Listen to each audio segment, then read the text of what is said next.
Hi there. Later, a quite queer Running Man remake.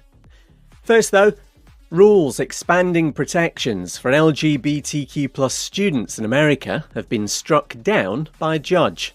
Long-standing guidelines on sex-based discrimination in schools that get government funding had been clarified to include sexual orientation and gender identity. Opponents of changes to Title IX made it all about transgender athletes in girls' sports, because that's the right-wing obsession.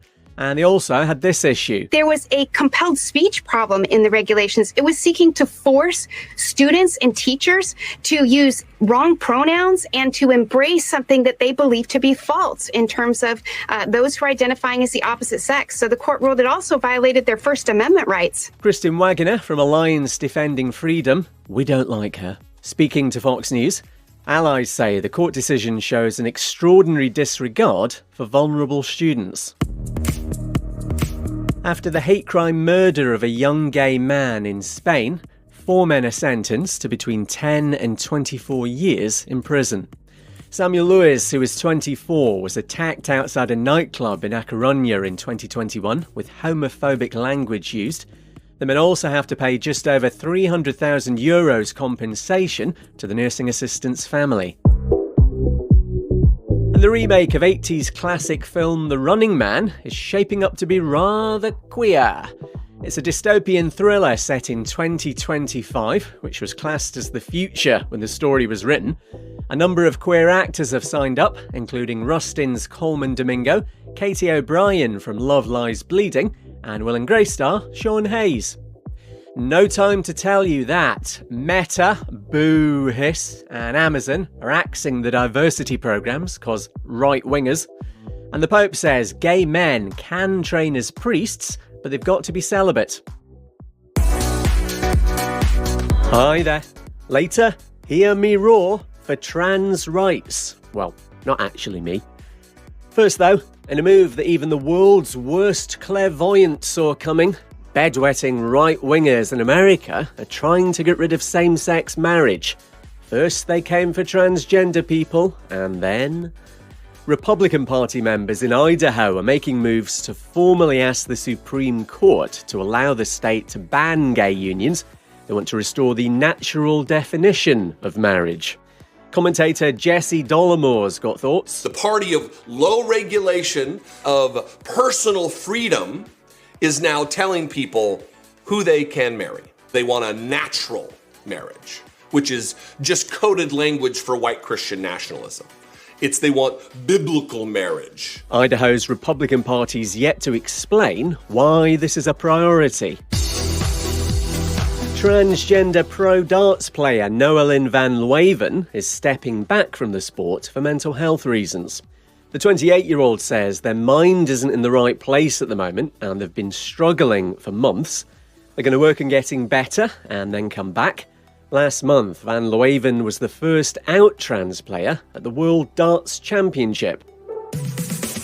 And Emma Thompson and Christopher Eccleston have signed up for a new film about transgender rights. Hear Me Roar's the true story of how a trans woman went to the UK High Court in 2000 to have a marriage validated. The case was unsuccessful, but it did get the ball rolling on a gender recognition bill, which was signed into law a few years later. Hi there. Later, a Danish pro handball player comes out as gay. First though, 5 men who used dating apps like Grindr to carry out attacks and robberies on gay men have got nearly 80 years in prison. They stole £100,000 from victims they met in Birmingham and Derby in England between 2023 and last year. Some ended up in hospital with injuries including a dislocated shoulder and a broken eye socket. Detective Inspector Tom Lyons from West Midlands Police tells ITV News how some of the attacks would play out. Usually in the early hours of the morning, the men agreed to go into the middle of a park, then they'd be set upon by multiple offenders, forced to open their mobile phones, and forced to transfer thousands of pounds out of their accounts. A court heard all those jailed had homophobic beliefs and thought gay men would have more money in their bank accounts. Turkey's President Erdogan, we're not fans, has used the launch of the country's Year of the Family to go after queer people. It's a scheme to address a fall in population growth there, with financial incentives and benefits for having kids and getting married. But because he's a massive bigot, Erdogan's taken the opportunity to attack what he calls harmful trends and perverse ideologies, and to defend nature. And another professional athlete has joined our ranks. Welcome, Danish handball player Villads Råhaus Jensen. The 28-year-old's come out as gay on Instagram, saying he only told his club and teammates last week. Everyone gave him high fives and pats on the back. No time to tell you that. The village people are to perform at the inauguration of convicted felon and sexual abuser Donald Trump as US president. And some LGBTQ+ icons have signed on for the new Wiggles album, ally Dolly Parton and gay country singer Orville Peck. Hi there. Later, the right-wing trans obsession, part 3641. First though, a ban on TikTok in America is just days away as things stand, but an alternative app that's proving extremely popular could be anti-queer.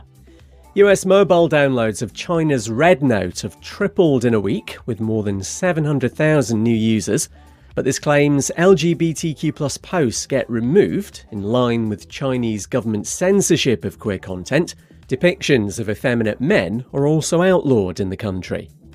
Gender studies expert Dr. Lin Song tells Vice News about the wider consequences. The ban on Chinese television or live streaming has an impact on the country's LGBTQ community because it is an act that attempts to discipline gender expressions, and it definitely has caused more homophobic reactions. TikTok's owners have until Sunday to sell the app, or it'll be banned in America over national security concerns.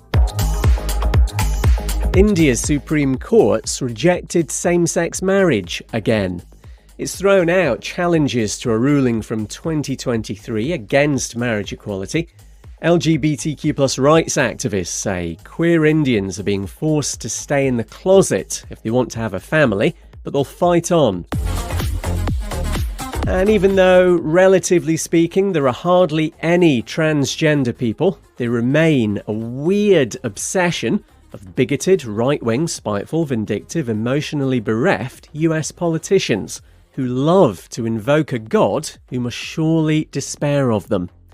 Congress has voted to ban trans girls from women's sport in schools, so this will now be debated in the Senate. It's all to do with safety and fairness, they reckon.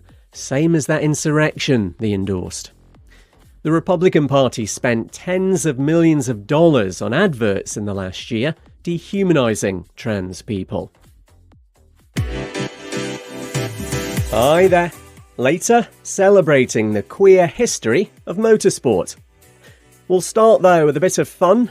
Bisexual comedian Sam Williams and why his family proves the existence of the gay gene. First, this is the deal with him and his siblings, and the conclusion he draws. I'm the eldest of three boys. I'm bisexual. My middle brother's bisexual. My youngest brother's gay. My parents were thrilled to finally get a full one. But when you go 3 for 3 on Fruity Children, that has to have been passed down from a parent, right? Says he tries to suss out his mum and dad to see which one's living a lie, as he puts it. We were choosing a movie to watch, and I said, how about Brokeback Mountain? And my dad said, great idea. I've not watched that in ages. Bingo. But then my mum goes, yes, that's my favourite movie. And I realised we had no choice in being queer because it's from both of them. Sam's video has got more than 7.2 million views on TikTok. Ghana's new president reckons proposed anti-queer legislation might not be needed. Just identifying as LGBTQ+ would mean up to 3 years in prison under a bill passed by Parliament last February that hasn't been implemented yet. John Mahama says if schools do a good job of teaching family values, the law won't be necessary. Members of a gang have been jailed over the stabbing of a transgender student in London, attacked because of a gender identity. It was revenge after the 18-year-old had sex with one of the group who hadn't known she's trans. Among those sentenced, Summer Betts Ramsey, who's 20. She's got 8.5 years. The victim was stabbed 9 times last February, including in the buttocks and thighs. And the queer history of motorsports being celebrated in a new exhibition. Racing Pride will feature LGBTQ+ trailblazers from the likes of Formula One, motorbiking and stunt driving, plus artefacts and archived newsreels dating back to the 1930s. It's on at the UK's National Motor Museum in Hampshire from February 9th. No time to tell you that. The first out gay All Blacks rugby players got married. Campbell Johnson's tied the knot with Ben Thompson on top of a mountain in New Zealand. And Emilia Perez star Carla Sofia Gascon is the first out trans actor to be nominated for a BAFTA Film Award in the UK. All in, the movie's up for 11 prizes. We're also on your smart speaker. Command it to play the latest Pride Daily. I'm Kev McGrath. See you next week.